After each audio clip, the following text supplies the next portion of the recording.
அது பல தடவை இவரே அது மாதிரியான வாய்ஸ் கொடுத்துருக்காரு. பாபர் மசூதி இடிப்பு தீர்ப்பு வரும்போது வழக்குல ஆர்எஸ்எஸ் தலைவர் மோகன் பாகவத் என்ன கொடுத்தாரோ அதே அறிக்கையை ஐயா ஸ்டாலின் அவர்களும் கொடுத்திருக்காங்க.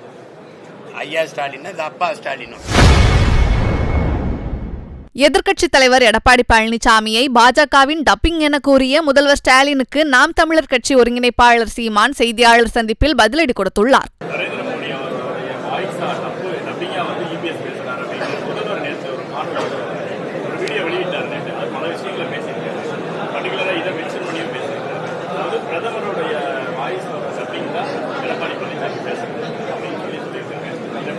அது பல தடவை இவரே அது மாதிரியான வாய்ஸ் கொடுத்துருக்காரு.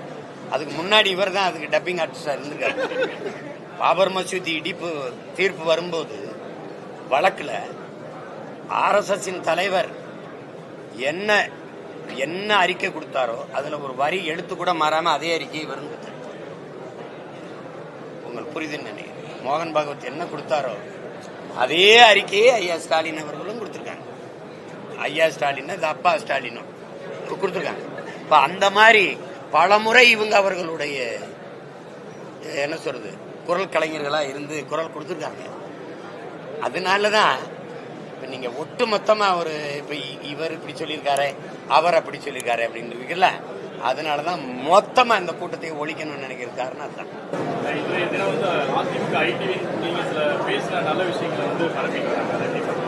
எது அது நான் உண்மையிலே அவங்க என்ன பரப்புறது, நான் தான் உலகம் முறை கொண்டு போய் சேர்த்துட்டேனே. உண்மையிலேயே அந்த தைப்பூசத்துக்கு எங்கள் இறை தமிழ் இறை உங்களுக்கு தெரியும்.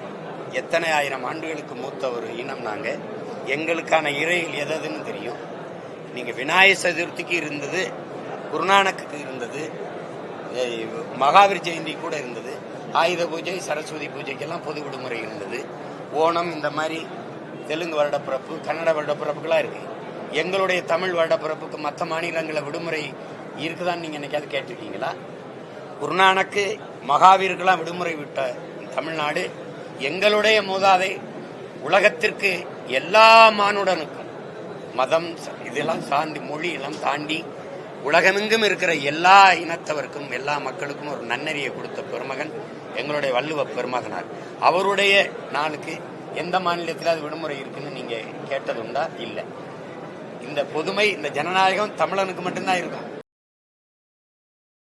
செய்திகளை உள்ளது உள்ளபடி தெரிந்து கொள்ள ரெஃப்ளெக்ட் நியூஸை சப்ஸ்கிரைப் பண்ணுங்க.